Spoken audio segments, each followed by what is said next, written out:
জীবনের তরে যতবার জুমার দিন আসবে এই 5টা আমল সারা জীবন নিয়মিত আঁকড়ে ধরবেন, আমল করবেন। যারা নিয়ত করতেছেন হাত তোলেন। বৃহস্পতিবার সন্ধ্যা থেকে শুক্রবার শুরু হয়ে যায়, আবার শুক্রবার দিন যে রাত যখন শুরু হয়, সূর্য যখন অস্ত হয় শুক্রবারের, তখন কি বার শুরু হয়? শনিবার শুরু হয়। অতএব আজকে বৃহস্পতিবার দিবাগত রাত চলছে, এর মানে এখন আমরা কোন দিনের মধ্যে আছি? শুক্রবারের মধ্যে আছি। সূর্য অস্ত যাওয়ার সঙ্গে সঙ্গে শুক্রবারের মধ্যে আছে।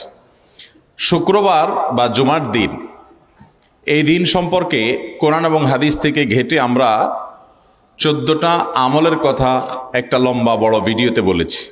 আজকে সেখান থেকে আমি সংক্ষেপ করে এই 14টার মধ্যে আবার অতি গুরুত্বপূর্ণ 5টা আমলের কথা বলবো ইনশাআল্লাহ। কয়টা আমল? 5টা আমলের কথা বলবো। জীবনের তরে যতবার জুমার দিন আসবে এই 5টা আমল সারা জীবন নিয়মিত আঁকড়ে ধরবেন, আমল করবেন। যারা নিয়ত করতেছেন হাত তোলেন।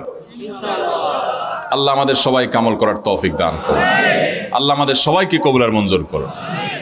নাম্বার 1, সবচেয়ে বেশি যেটা করতে হবে পরিমাণে, জুমার দিন জুমার রাত বৃহস্পতিবার সন্ধ্যা থেকে নিয়ে শুক্রবার সন্ধ্যার আগ পর্যন্ত পরিমাণে সবচেয়ে বেশি করতে হবে যে আমলটা, সেটা হলো দুরূদ শরীফের আমল। কিসের আমল? ভাইরা, দুরূদ এমন একটা আমল, আপনি যদি শুধু দুরূদের এই আমলটাকে আঁকড়ে ধরেন, সবসময় আপনার মুখ দিয়ে দুরূদ বের হতে থাকে, পড়তে থাকেন, তো নবী করিম সাল্লাল্লাহু আলাইহি সাল্লামের ভাষ্য অনুযায়ী, তার ওয়াদা অনুযায়ী, ইদান তুকফা হাম্মুক ওয়া তুগফার যামবুক, তোমার যত পেরেশানি আছে নবী সাল্লাল্লাহু আলাইহি সাল্লাম বলেছেন, এই সব পেরেশানি দূর করার জন্য এই দুরূদের আমলটা যথেষ্ট হবে ইনশাআল্লাহ। এবং গুনাহ মাফের জন্য এই দুরূদের আমলটা কি হবে? যথেষ্ট হবে।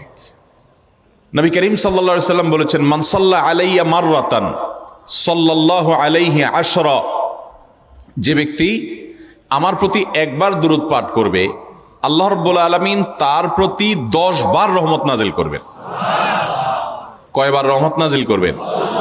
আপনার জীবনে 10টি জায়গায় খুব ক্রাইসিসে পড়ে গেছেন, কোনো জটিল সিচুয়েশনে মুখোমুখি হয়ে গেছেন, বিপদের মধ্যে পড়ে গেছেন, ওই জায়গায় আল্লাহর রহমত পাবেন। এরকম একবার দুরূদ পাঠ করবেন হক আদায় করে, যথাযথভাবে মহব্বতের সাথে 10 বার আপনার জীবনে আল্লাহ তাআলা অনুগ্রহ নাজিল করবেন।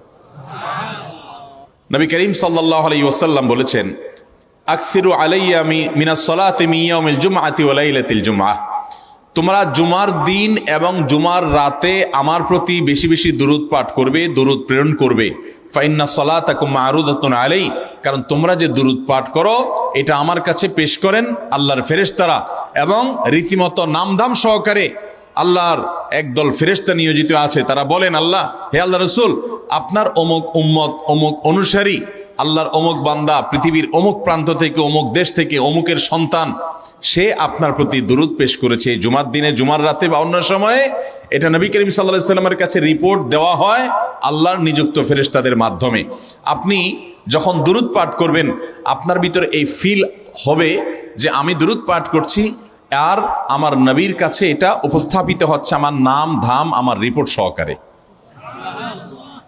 এই জন্য শুক্রবার দিন এবং রাত, অর্থাৎ বৃহস্পতিবার সন্ধ্যা থেকে নিয়ে শুক্রবার সন্ধ্যা পর্যন্ত এই 24 ঘন্টার মধ্যে নবী করিম সাল্লাল্লাহু আলাইহি সাল্লামের ভাষ্য খেয়াল করেন, আকসিরু আলাই।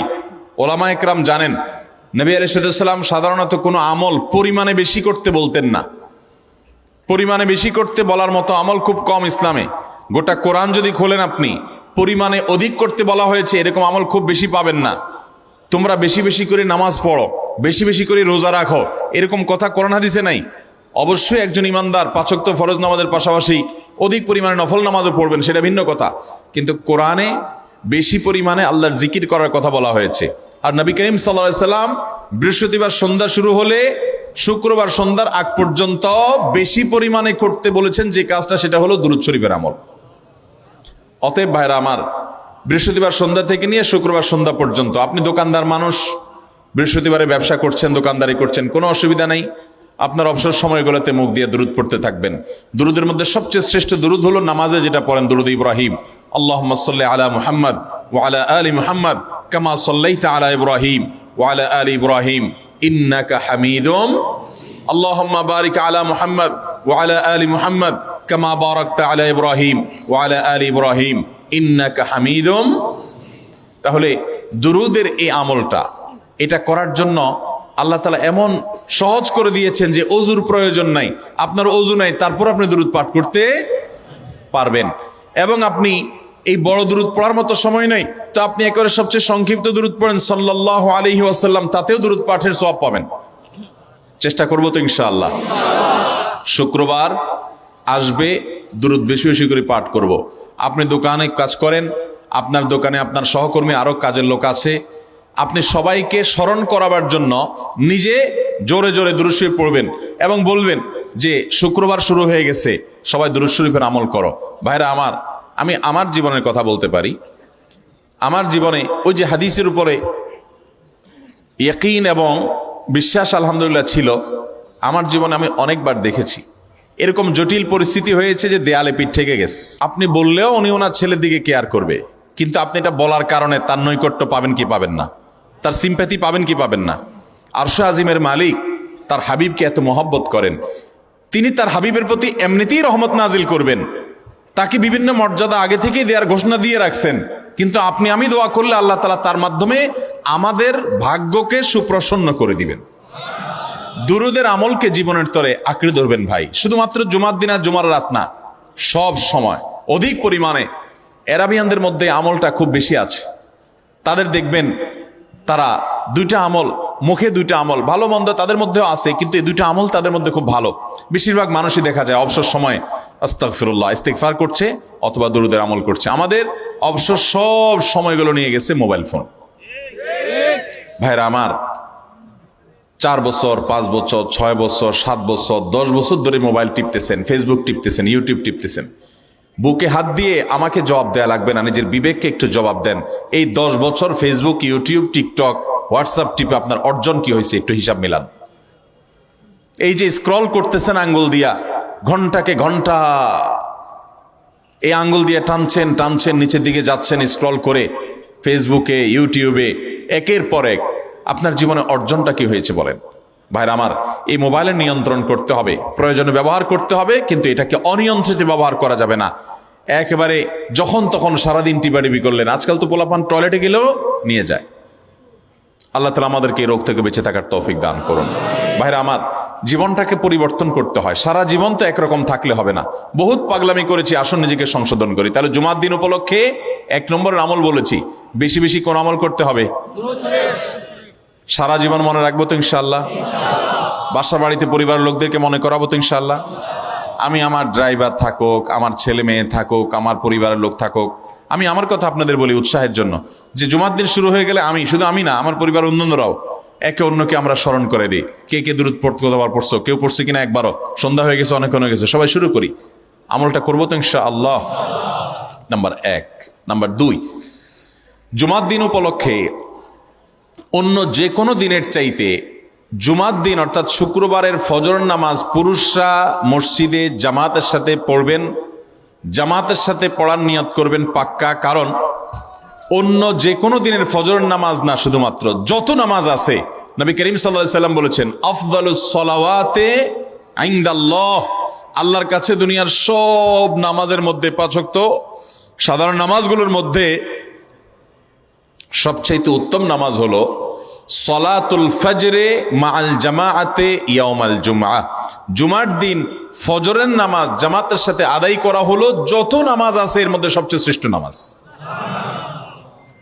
তাহলে জুমার দিনে এই বিষয়টা বিশেষভাবে খেয়াল রাখবো। জুমার দিন ফজর নামাজটা পুরুষরা কোথায় পড়বো? এবং সেটা বৃহস্পতিবার থেকে পরিকল্পনা শুরু করবো যে কালকের ফজর নামাজ যাতে কোনো অবস্থাতে আমার মিস না হয়। আমাদের আখিরাতের ব্যবসা এটা ভাই, আখিরাতের কারেন্সি সংগ্রহ করা। যত খুঁটে খুঁটে ভালো ভালো আমলগুলো করবেন, আপনার আমল নামাতে আমল সওয়াব জমা হতে থাকবে। চেষ্টা করবো তো ইনশাআল্লাহ। আমাদেরকে শয়তান অন্যদিন ফজরের নামাজ পড়ার সুযোগ হলেও শয়তান এমনভাবে আমাদেরকে ধোঁকা দেয়, শুক্রবারে ফজরটা পড়াটা সবচেয়ে বেশি কঠিন হয়ে যায়। কেন জানেন? কারণ ইবলিস তো জানে হাদিস, আপনি জানেন না, হয়তো অনেকে হয়তো আজকে শুনছেন, আপনি আমি কোনো হাদিস না জানতে পারি, ইবলিস ঠিকই জানে যে ফজর নামাজ এই দিন যদিও জামাতের সাথে ফজর পড়ে ফেলে তাহলে তোর আখিরাতের ব্যবসা অনেক দূর আগে যাবে। ওর সাথে তো আমাদের বাবা আদমের সাথে সেই চ্যালেঞ্জ, আদম আলাইহিস সালামকে সিজদা করতে বলা হয়েছে, সে তো করে নাই, তার সৌজন্যে বা তার জন্য সিজদা নিবেদন করে নাই। আল্লাহ তাআলা সেজন্য তাকে জান্নাত থেকে বের করে দিয়েছে। তার কারণে এই ইবলিস তখনই আল্লাহর সাথে, আল্লাহর সামনেই চ্যালেঞ্জ ছুড়ে দিয়েছে আদম আলাইহিস সালামের সাথে যে লা উবিয়ান্নাহুম আজমাইন, আমি আদমের সব সন্তানগুলোকে পথহারা করে ছাড়বো, ওদেরকে জান্নাতের পথে চলতে দিব না। এই জন্য আল্লাহ তাআলার কাছে সে কিছু পাওয়ার চাইয়া নিছে। এর ভিতরে একটা হলো কিয়ামত পর্যন্ত হায়াত পাবে, আরেকটা হলো আমাদের রগের সাথে সে মিশতে পারে, রক্ত প্রবাহের সাথে মিশতে পারে, শরীরের মধ্যে প্রভাব সৃষ্টি করতে পারে, আমাদেরকে দুর্বল করতে পারে, মন্দ দিকে টানতে পারে, ভালো কাজ যেন না হয় মনে মনে কুমন্ত্রণা সৃষ্টি করতে পারে। এই পাওয়ার সে নিয়ে এসেছে। এই জন্য তার সাথে আমাদের চ্যালেঞ্জ। সে হাদিস জানে যে জুমার দিন ফজর পড়লে আমাদের অনেক লাভ হয়ে যাবে। এই জন্য সে বৃহস্পতিবার রাতে, অন্য দিন যদি আপনি 10টা 11টা বা 11:30টায় ঘুমান, 12টায় ঘুমান, জুমার দিন অর্থাৎ বৃহস্পতিবার দিবাগত রাতে আইসা ইবলিস বলে, আরে পাগল হইছস, কালকে হলো শুক্রবার, দোকানদারি নাই, ব্যবসা নাই, চাকরি নাই, মহিলাদেরকে বলে কালকে পোলাপানের স্কুল নাই, মাদ্রাসা নাই, আজকে একটু টক শো, মিষ্টি শো, নাটক, সিনেমা, ইউটিউব, ফেসবুক, ওয়াজই শুন অন্তত। শয়তান কি বলে, ঠিক আছে তো যদি এত ফিল্ম দেখতে মনে না চায়, তো যদি মুসলমান হস, নেককার হস, তো ঠিক আছে অমুক হুজুরের ওয়াজ শুন। এই হুজুরের ওয়াজ শোনাত লাগাই দিয়ে রাত 1টা 2টা পর্যন্ত পার করে দিল। এরপরে ফজর নামাজ ওর জামাতের সাথে মিস শেষ। ভাইরা আমার, প্রত্যেক বৃহস্পতিবার আসলে সন্ধ্যার সময় প্রতিজ্ঞা করব, সপ্তাহের অন্য দিন যদি আমার ত্রুটি বিচ্যুতি হয়ও আমি সেটাকে কারেকশন করার চেষ্টা করব, কিন্তু শুক্রবার ফজরটা পুরুষ হিসাবে আমি জামাতের সাথে পড়বই পড়বো। তার জন্য রাতে আগে আগে শোবো, ডাবল ট্রিপল অ্যালার্ম দিয়ে শোবো, অন্য নামাজি বন্ধুকে বলবো ফোন দিয়ে ডেকে দিবি, একে অন্যের সহযোগিতা করব, কিন্তু ফজরের নামাজ জুমার দিন ছাড়বো না ইনশাআল্লাহ। ঠিক আছে তো? কয়টা আমল হলো? 2টা। মনে রাখবেন তো ইনশাআল্লাহ? আগামী বছর তো আমার মাহফিল আমি আর করব না, কিন্তু আগামী বছর যে মাহফিল করবেন সে আলোচককে আমি রিকোয়েস্ট করবো ইনশাআল্লাহ, আয়োজকরা এটার সবক যেন নেয় আগামী বছর। দিতে পারবেন তো ইনশাআল্লাহ? আমল যদি করেন তাহলে সবক ঠিকই দিতে পারবেন। ওই যে ভাই সবগুলো শুনে দিছে, কারণ এই আমল করেন। আচ্ছা, 3 নম্বর আমল হলো সূরা কাহাফ পড়বো। কোন সূরা পড়বো?